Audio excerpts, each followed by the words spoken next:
Welcome to podcast episode number 378. And I have one of my favorite people in the world on the podcast, Miss Julie George from Australia. She's really fun. She's got a cool accent and she's a powerhouse. And that's why she's one of my favorite people. Julie, welcome to the show. And we are born on the same day, Jasper Rivers, 3rd of July. Anybody who wants to host a party this year, it's a double celebration. That's right. That's right. July 3rd. I always love celebrating it in the US because then it's a double whammy. It's like 2 parties in a row. Well, I'll celebrate a day early since I'm 18 hours ahead of you. So, it'll be a long party. I don't know. I think we're kind of getting old now. So but can we party for 2 days? I'm not sure. We can. We just have to party during the day. I can't do the 6 a.m. in the mornings anymore. Oh, I love it. Well, thank you for having me on your podcast again. Look, I think this is our 3rd time that we've connected on your podcast.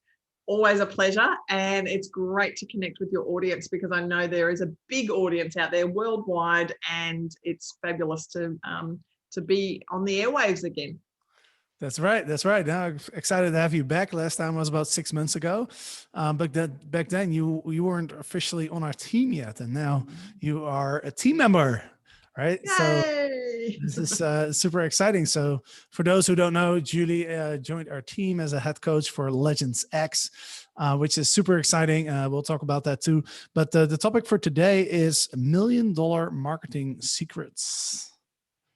That's a catchy name. It is a catchy name. It's almost a good enough name for another book, I think. $1 Million Host, $1 Million Marketing Secrets. Maybe there's something in that. Yeah, for sure. Yeah, no, it's a catchy title. Appreciate you coming up with that. And Julie actually did a training on our live event, which was a couple of weeks ago, where she taught some marketing secrets. It's, in my opinion, that's really one of your strong points, right? Kind of putting yourself out there, promoting yourself. You're really good at it. I can definitely learn a lot from you when it comes to that. So let's dive into it. What are you gonna teach people today? Look, I guess, the idea is, how do we get new business to chase us, not we have to chase it? And the concept of the one question I get asked, no matter if a property host has 1 property or they've got 10 properties, is, Julie, how do I scale my business? How do I get more business? How do I get more properties in my portfolio? And well, I guess, if you can tune in for the next 40 minutes or so, let's give you some secrets. Let's give you the tips. I'm happy to tell you exactly what I did in my business. I went from 1 property to 130 in 2.5 years. You may not want to go that crazy, but look, if we can give you some ideas on how to really have that new business knocking on your door, create yourself or build yourself up to be the expert in your area and the go-to person for Airbnb and short-term rentals. That is the focus of today's chat. Awesome. Well, let's dive into it.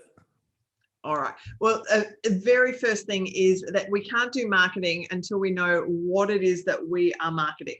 We need to do some self-assessment. So, as I said before, this is whether you've got 1 property, whether you've got 100 properties, you need to know a couple of things. Firstly, you need to know what is your business identity and what is your vision. And so what I'm saying with that is that you need to be able to understand, what sort of business are you creating? Have you got a business plan? Are you a boutique luxury brand, which seems to be everybody at the moment? Everybody's heading down that boutique luxury brand. They only want 10 properties, but they want those 10 properties to be $1 million properties, bring them in lots of money. That seems to be the popular business identity and vision at the moment. Or perhaps you're an eco-friendly business and you want to make sure that everything in your properties are eco-friendly and that you only have vegan food in your fridges. Whatever it might be, make sure you're really clear about what your business brand is. Also, what your ideal property types are. What properties are you chasing? Because here's a funny story. Right in the beginning, when I started my business, I didn't have that idea.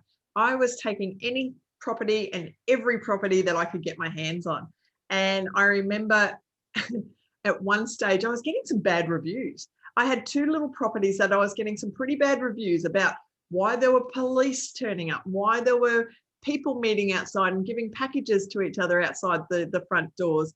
And I was trying to respond to those reviews on Airbnb by saying it's a cultural experience.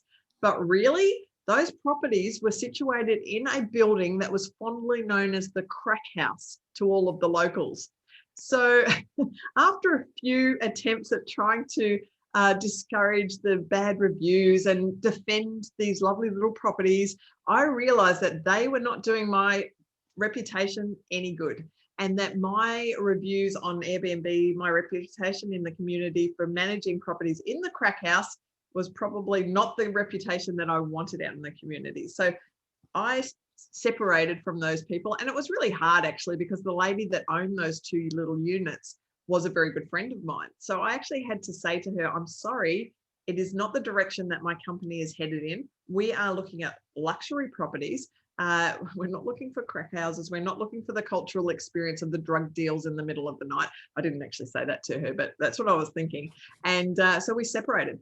But you've got to identify what is your ideal property type and be fussy. You can afford to be fussy once we get your branding out there as being the expert in the area, because you are going to have every person that has considered doing short-term rentals coming and knocking on your door, especially if those homeowners are business people, if they're too busy to do it themselves, if they maybe don't live in the same area, so they're living interstate and they're looking for somebody to manage, but they will come and knock on your door. So afford to be fussy. And my criteria was always, once I got over the crack house experience, was that would I stay in that property myself? These were my minimum standards. Would I stay in the property myself?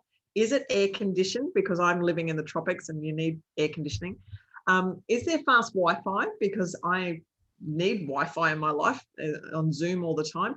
And is it secure? As a woman traveling on her own, am I going to be able to lock myself in at night, and save the community from me getting out at night? No, that's but those were the criteria. So you need a checklist in your head. What properties are you chasing? The third thing that I would say is make a self-assessment of your guest avatar. Who are you serving? Do you know the type of guests that you are targeting out in the marketplace? Because there's every man and his dog wants to stay in an Airbnb, but perhaps you're not pet friendly and you don't want the dogs in your property. So know your guest avatar and be very specific. So self-assessment, first rule of thumb. Does that make sense, Jasper? It makes a lot of sense to me. Yes. And I'm only asking that question so I can take a sip of my cup of tea. Breathe, Julie, breathe.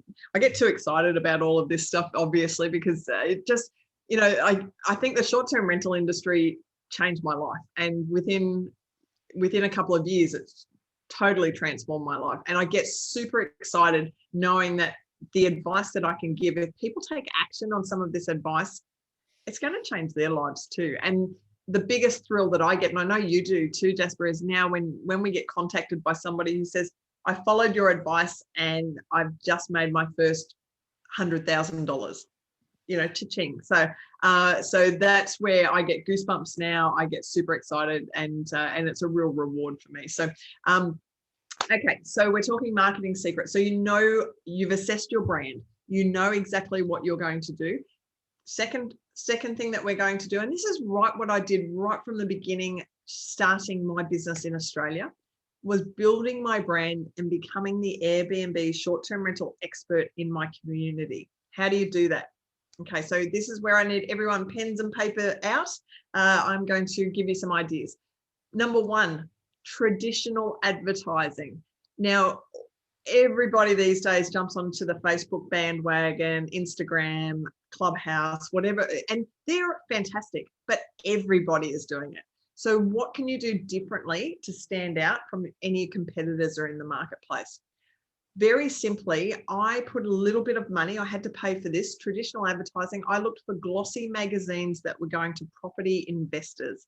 So high-end homeowners, property investors that would, maybe they're not on social media, and that we've really got to think about our target market.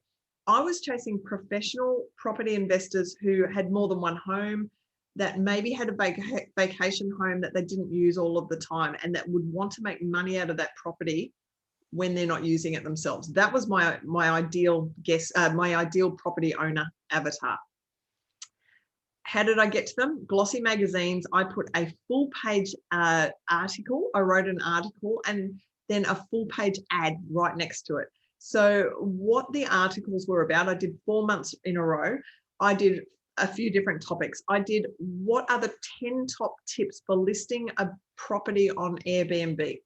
Now, this wasn't a sales pitch. This wasn't a promotion in any way. It was just the top 10 tips for listing your own property. So I was giving information on and helping the community list their own property. The second article was how to list your property while you're on vacation, how you can actually make money while you take a vacation. And it was that article was run over the Christmas period. So there were a lot of people traveling away, and we wanted to be able to help them make money. So we talked about that. The next article was all about the top performers, the top properties in the area. And very simply, I was able to garnish that information from AirDNA or Airbnb just by looking at the top earners and which ones were. So it was AirDNA that actually gave me the top earners, I must admit, because Airbnb, you'd have to scroll through and that would be a bit of a guessing game, to be honest, because you can see who is charging the most.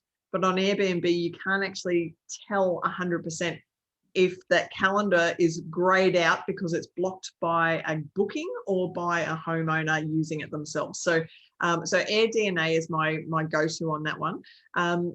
But so I guess the concept was lots of free information in these articles, but accompanied by a big ass ad. Oh, I said that word. Sorry, Jasper. I know you love it when I swear on your show. But a big ad on the other page that really was there to get into the subliminal mind messages to say, hey, if this gets too hard when you're doing it yourself, guess who you're coming to? Come to Julie George. She knows her stuff. She's knowledgeable. She's credible. She's got a good reputation. She's doing it for other people. That's all the message that I wanted to get out there. And it works because with still years later, these magazines were floating around. People still remembered that full page ad. All right, number two. Wait, can I interject for a second? Yes, because I'll have a cup of tea. It is still my podcast, you know. I think we should turn the tables, and next episode 379 should be Jasper Rivers gets interviewed by Julie George. That sounds like fun. So I want to touch on those articles because, there's a couple of things. Number one, I think it's a great idea to not disregard the traditional ways of advertising. But I'm actually looking at the articles right now because you emailed me them, and what I love about them is the cartoon that you created of yourself.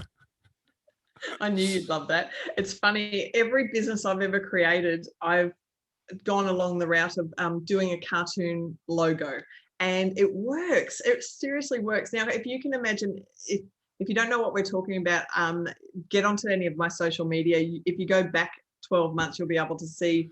Actually, you know what? I'm going to post it on my social media today, just so that anybody who listens to this podcast, I know that it will come out about a week after we record, but you'll be able to have a look at a recent post that I put up on Facebook, LinkedIn, Instagram of the cartoon character that I created for my Airbnb business. And if you can imagine this cartoon character, it is a blonde girl with a set of keys, red dress, and we had her about 2 meters tall out the front of our shop front, and we were in an industrial area. We had a lot of tradesmen walk in saying, what is this business? What are you offering? But I tell you what, it works. It gets people's attention, and it just works. So that is the one thing that I would say is, if you're doing a logo, make it fun, make it creative, and you want people to ask questions. If you've got, well, there you go, that little logo used to sit on my name badge as well. So I would, and this is something that I think everybody should do in business, regardless of what business, is if you have a name badge or you have a uniform like you're wearing right now, your Legends X shirt, Jasper, if you go down to the store, going to the grocery store or going into a restaurant and you have that on, sure enough, somebody is going to look at your shirt or look at your name badge and go, who are you and what does that mean? What is that cartoon character or what is Legends X? And you just never know. You just never know who they are or if they've got an investment property. And you've got to then follow up that question that they ask, who are you, with a very strong elevator pitch. And if anybody has never heard the term elevator pitch, it is simply if you were stuck in an elevator with somebody and you've got 60 seconds to tell them who you are and what you do and what your vision, your business is, that's what you need to be able to very clearly articulate. Not easy, not easy at all. All right. Well, right after this podcast, I'm going to go to the supermarket in my Legends X shirt and I'm going to walk around until at least one person asks me what it is. Oh gosh, we're going to get you a girlfriend yet by some of these techniques, I'm sure. So. I've given up hope. Oh please. So does my mom. Oh. Oh goodness. Yeah, look, I guess you'll see on these articles as well. Yes, strong focus. Put the cartoon character up. Gets the attention. People read the article. You gain credibility by the knowledge that you're giving. But newspapers, magazines, traditional television advertisements, I probably wouldn't go down that route anymore because we've got so many streaming services and people are heading to Netflix before they head to the local television channels these days. But I guess what I'm saying is don't discount those traditional advertising methods. Billboards, another one. Yes, it costs a bit of money, but I can tell you that the return on investment. So those four magazine articles probably cost me about $5,000. So it wasn't cheap. It was about $12.50, I think it was, for each article, and I did 4 of them.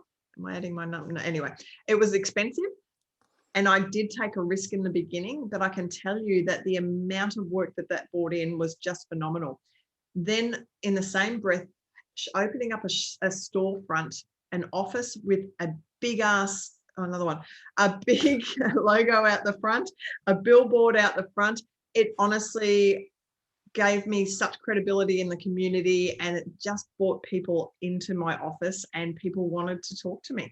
People realized that I wasn't just running a business from my spare bedroom. But for those listening in, if you are running a business from your spare bedroom, it is okay. We just need to develop that personal, the persona. We need to be able to make it look like you have got this professional image, you are credible. And I guess the first thing that I also would have done, and this is where I would recommend everybody needs to create a website, a really good website that is focused on property owners and landlords, not the guests. The guests and the direct booking sites, which I know we are all a lot of talk about in that in the industry at the moment, that will come, but it's not the first thing you need to do in this business. It's not you need to be concentrating on the property owners and the landlords. And you need a website that talks about the service or about you. You need to put in your personality. You need to talk about what services you offer, what fee structures you offer. It doesn't matter if you don't have any properties yet. Don't get caught up on that little problem as well, because they will come. The properties will come, but you have to set the image and get your reputation solid out there in the marketplace. That's right. That's right. All right, you can take a sip. You can take a sip. It's just funny because I recorded a podcast earlier today with Tamara, one of our Strappa students, and she kind of looks like you. So I was thinking, she could just take that cartoon image and use it for her business. And by the way, I can sell this cartoon image off to any blonde females out there that can wear a red dress and hold some keys. That's there we go. A new business structure, a hustle for me. Yeah, and she has an interesting story to share. It's going to go live in maybe a week or 2 on the podcast. But she actually got sued by her Airbnb guest, and she went through a 3-year-long process. And the case was recently settled, so she's finally out of it. But she's going to share on the podcast what, the whole process of what happens when you get sued and how Airbnb dealt with it and all of that stuff. So definitely make sure to listen to that one. Will be live in a couple of weeks. But yeah, so I love all these marketing tips because it's so true. It's so true. Like the more you put yourself out there, the more attention you get. And I think a lot of people, this might be somewhat uncomfortable for a lot of people, I think. Would you agree? 100%. I think promoting yourself especially is one of the most uncomfortable situations that you can do. I mean, put it into, like, I guess a lot of people compare it to public speaking.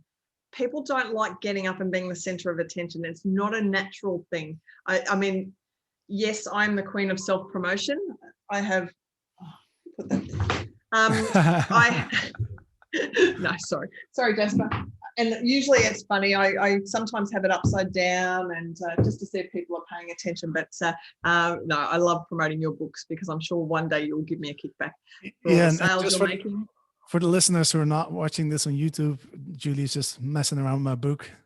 In my background, I've got $1 Million Hosts sitting up proudly next to Get Paid for Your Pad, which is honestly is one of my favorite books.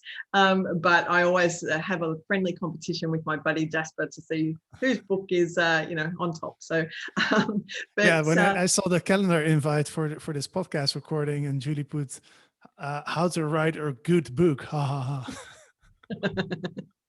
Gotta love it, right? But yeah, getting back to like the self-promotion thing is super hard. But if you can create a brand, if you can create a persona, and mine $1 Million Host, yours Traveling Dutchman. Look, if we can have tomorrow, we might have the Californian Queen of Airbnb. Create that persona. You don't always have to be that person, but when you're in the public eye, when you have got somebody saying, who are you? What do you do? If you can naturally go into, it's almost like a role play, talking about, okay, well, I'm the expert on Airbnb, blah, blah, blah, blah, blah. It works. It really works. And people love it. And if you can create a little cartoon character, or if you can create a catchphrase, in all my books, whenever I'm signing a book, I always put dream big and then dream bigger. That's just something that I write in there because I think take your blinkers off. Think global, not local. Like that's just the sort of, but here I am in Australia. I'm sitting here talking to you, Jasper. You're in San Diego. We've got listeners around the world. Anything is possible. Trust me. Anything is absolutely possible, but we've got to be able, you can't sell a secret. We've got to be able to tell people who you are, what you're offering, and be very clear and very confident about what it is that you're offering as well. So getting that self-promotion, super hard. But if anybody is interested, I guess, Jasper, you and I, we're running a new program now called Legends Accelerator. We've created that program because I see hosts struggle with this. And that's one of the components in the course and the program is that we teach people how to promote themselves. We teach them how to get their elevator pitch down pat. We teach them to ask for business. You mentioned before, one of the things I love is Clubhouse. And I'm always on Clubhouse because it's an audio only social media forum. But the one thing I noticed that on Clubhouse is people's profiles, and this is any social media profile that you've got out there, you need to have a call to action on those profiles. You need to be asking for business. Now, if you, we've got one of our favorite people, Dina, up in Kelowna in Canada. One of the things that we're doing at the moment, we're coaching Dina. And one of the things that she's just recently learned is her elevator pitch, but also to ask for business. Now, she has got a huge demand coming up for this upcoming summer season for waterfront properties in Kelowna. She just doesn't have enough properties for the demand that she has. So we have now got her on her social media or in her elevator pitch saying, I need your help. I am looking for a 4-bedroom, 3-bathroom waterfront property. It must have a pool. By saying that, she has now got people contacting her saying, okay, I'm a property investor. I do have a property up there. here's my property, give it a go. So it works, folks, but you've got to not be afraid to ask for that business. So true. And Dina, she's been in our group for quite a while, and I noticed, like, since you started working with her, I noticed like she's really putting herself out there. Check out on Instagram, Keys to Kelowna. She's doing Instagram stories all the time where she's talking about her business, about what she's doing. And so I see the Julie effect. I love that. Oh, I love that.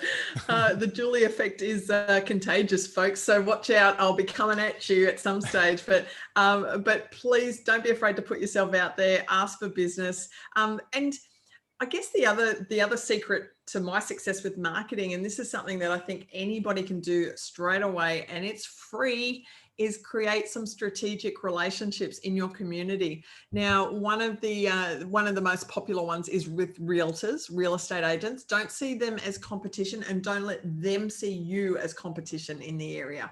You need to complement them, and they need to work in with you. You're both, I guess, agents that are out there selling properties. They just care about the sale, right? That's what their focus is. They want to sell a property. You want to manage the property. You want to be able to take that fully furnished luxury property and manage the process on short-term rental as a short-term rental. Work together, but you need to approach those realtors, and you need to be able to suggest this to them, because quite likely they've got their blinkers on, right? So they're thinking sale, sale, sale, sale, sale. They're not thinking, how can I work with somebody else, because is it going to be of benefit?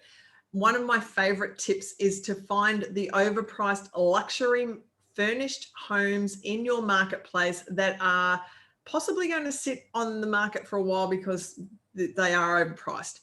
If they're having an open home, I want you to go into that open home, introduce yourself, have that name badge on, have some business cards, introduce yourself as being the Airbnb property manager in that area. And what you need to say to that realtor is, can I help you sell this property? That's the one thing. Can I help you sell this property? Now they are going to look at you like, what? Say what? But they will then follow that up with, yeah, okay, tell me more, because they want that sale. If you can provide to that realtor a report, an appraisal report that basically outlines exactly what that particular property is, the capacity and the opportunity that property might make, or how it's going to work on Airbnb. Sorry, I'm mixing up my words. What opportunity it can turn into on short-term rentals, the nightly rate that it could attract, what comparable properties are in the area with occupancy levels, which you can get from AirDNA again or Airbnb itself. 2 comparable properties is what I would put in the report. I would outline what the occupancy is like, how many people it could sleep, whether it's superior or inferior to this particular property, in that maybe it's got a pool, or maybe it doesn't have enough sleeping capacity. But then I want you to put also a paragraph in that report about what would need to happen to get that property ready to list on Airbnb. Wi-Fi needs to be connected. Linen needs to be put into the property. Maybe a sofa bed in the lounge room to sleep 2 more people. So you need to be able to make some suggestions, but then you need to put in, I estimate the nightly rate achievable on Airbnb is, and pull a figure out. You always have a disclaimer on these reports saying, basically, don't sue me if I get this wrong. This is just an estimate. So make sure that's strong, talking about poor Tamara with her legal issues. But so always have a disclaimer there. But that report, the realtor can show to property investors and can use as a sales tool to help sell that property. Once you do that a couple of times, the next stage of that relationship with that realtor is to say to them, how about we talk to the owners of this property about listing this property on Airbnb while it is trying to sell. Then we can run a promotion to property investors saying, try before you buy. So I will manage the process. I will be the person cleaning the property, making sure it's blocked, the calendar's blocked for your open homes, making sure it's looking prestigious, and we will show people a great time while they're staying here. Let's do that. And you will find that 9 out of 10 realtors will love that idea too. Clean home, they've got the property looking prestigious at all times, it's secure, and there are potential property investors staying in that property. It's a win-win. So you've got to approach all of these strategic relationships like that, not how they can help you, how you can help them. And I promise that karma bus will come back, and you will win in the end. Yes, I love that. And in the Legends X program, we have that income projection report. And that's what our program is all about. Really, Legends X is about, we've already created all these systems and all these resources to just, for our students to just plug into their business. So Julie, this is so much fun talking to you. Do you want another, can I give you another marketing tip? All right, let's keep them one coming. that I haven't, have we got time for one more? All right, let's do one more. All right, good. Okay. The other one that I would love for everybody to do, and you can do this straight away as well, look up online. I want you to look up BNI, Business Network International. It will be in your area. This is a networking group of professional business people in your area. These are your target market. Business owners who are promoting their own businesses, accountants, attorneys, doctors, all these amazing people who have probably never heard of short-term rentals, never heard of Airbnb. And believe me, there are a few out there. So don't assume everyone knows what it is that we're doing. These meetings, they hold these networking meetings once a week, and all of these amazing professionals come together. You are allowed to go there and give a 1-minute infomercial, an elevator pitch to the whole room of professionals. You sit there and you listen to each one of those people speak as well. You'll probably have a meal there. So it may cost you $30 or $40 to go along to these meetings, but you can sit there, you can give out your business cards, you can give a little gift with your business cards. And I would always recommend doing that. A little box of chocolates with your business card attached will get you noticed far more than just a plain business card. But get in front of these people. Tell everyone who you are, what you're doing, because they're your target market, and they probably are not on social media looking for short-term rentals. Mm-hmm. So make sure that you're hitting up these amazing people, and you can do that, and it is something that you can do tomorrow. So give us some feedback, folks. If you do follow that little tip, let us know what the results are. Yeah, that's typically one of the strategies that it's very powerful, but I know that a lot of our students are kind of nervous to do something like that because, it's a little nerve-wracking to go to a new place and like introduce yourself to a group and all of that. And that's why we designed Legends X around accountability, right? Because basically what we're going to do is, if you join Legends X, you're going to be working with Julie or myself, and we're going to hold you accountable to actually do stuff like this. And, I read a really cool quote yesterday that said, value is on the other side of fear. I thought that was a really good one. That is cool. I haven't heard that before, but it makes sense, doesn't it? Value is on the other side of fear. That's right. So, yeah, these are powerful strategies. Really establishing yourself as the short-term rental expert, really putting yourself out there. And like you said in the beginning of this podcast, that's when the business will actually come to you. I started noticing that too early on after I started with this podcast, actually, because I wasn't really planning on like managing a lot of units, but people would just constantly email and say like, "Hey, I've got this units. It seems like you're the Airbnb expert. Can you manage it for me?" Right. At some point I was managing some units like in South Africa, like all over the place. And I started realizing, okay, well, I need to decide what I want to focus on, because.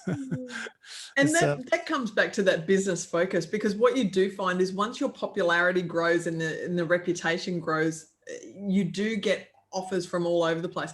My issue, and possibly yours too, Jasper, is saying no, and really knowing what your focus is in the business, and that you've got to keep reassessing. You've got to keep coming back and going, okay, what's making me the most money and what do I enjoy doing? One of my favorite quotes, here's another one for you, is find what it is you love to do and then find somebody to pay you to do it. So find what you love to do, find someone to pay you to do it. So there's, look, we're throwing quotes everywhere today, but That's right. Keep the inspiration coming. Sounds good to me. But guys, look, if anything that we've said to you today, anybody listening right now, if anything resonates with you, aligns with you, the whole concept of Legends Accelerator, which Jasper and I'm going to be kicking off on the 12th of April. So anybody who's listening right now, there's still an opportunity to get in. And Jasper's going to tell you how to enroll in a second, I'm sure. But let us know, because the concept, that the focus behind the program is to inspire people, to encourage and to support you in growing your own businesses and maybe replicating the same success that I've seen or others have seen in the industry. So please, we get a kick out of helping others right now. And if I can take you deep into any of these marketing strategies, help you create your own cartoon character, I'm up for it. Yeah, for sure. And I don't know if by the time this goes live, there's still spots left, because they're filling up pretty quickly. We're already halfway, over halfway. So what we do is we bring on 50 people, 50 hosts, 50 companies, because this program it's not a program where we just give you some video material and you just do it on your own pace. This program is it's week by week. We're doing content that we release every single week, but then we're doing accountability calls. We'll put you in a pod, in a Slack community with your fellow students. So we can't do more than 50 people, because we have to put a lot of time into the calls and the coaching and the support and Slack and all of that. So we can only really manage a maximum of 50 people. So yeah, by the time this podcast goes live, we'll probably have a few spots, but probably not too many. But if you're listening to this and you want to have more information, go to strlegends.com/X. So strlegends.com/X. That's where you find all the information. And there's a big apply now button on there. You click that, you'll get on the phone with either Julie or Eric, and they will help you figure out if this is the real good program for you, because it's not for everybody. We're really looking for like-minded hosts who are really ambitious. They want to grow. They have challenge. Typically, their challenges are, they are really good at hospitality, but they don't really know how to build a business, right? With systems in place, the vision, what you mentioned, trying to do too many things at the same time. Yep. Stuck in a whirlpool. Folks, if you're listening to this, you've already established a short-term rental business. You've got to maybe 5, 6, 10 properties. You're stuck in that whirlpool. You're putting out fires. You haven't got time to sleep at night. You're the people that I want to talk to. You're the ones that I can help. So we can help you get out of that whirlpool. We can help you forward and get your life back. Get 8 hours sleep at night is really, one of the top goals from a lot of the people that we've already got joining the program. So right. Let us help you. Let us help you move forward, scale your business, but get a good night's sleep. That's right. So if you want to have Julie on your team, strlegends.com/X is where you need to go. All right, Julie. Well, this was fun. I need to invite you more often, because we'll have a good time. Next time we'll reverse the roles. I'll interview you. All right. Well, what's the name of your podcast going to be? Julie's Juicy Gems or something. I don't know. We'll come up with something good, but let's make sure you create a new cartoon for that. Yeah, I'll come up with something good, but stay tuned, folks. I'll let you know when we'll do that Jasper Rivers interview and dive deep into what's going on with the traveling Dutchman. Sounds good. All right. Thanks, Jules. And for everybody who's listening, thanks for listening. And next week is going to be a really interesting podcast, because we're going to hear from Tamara and her crazy story, her 3-year story of how she got sued by her Airbnb guest. You don't want to miss that one. So listen next week. Thanks for listening, and see you next time.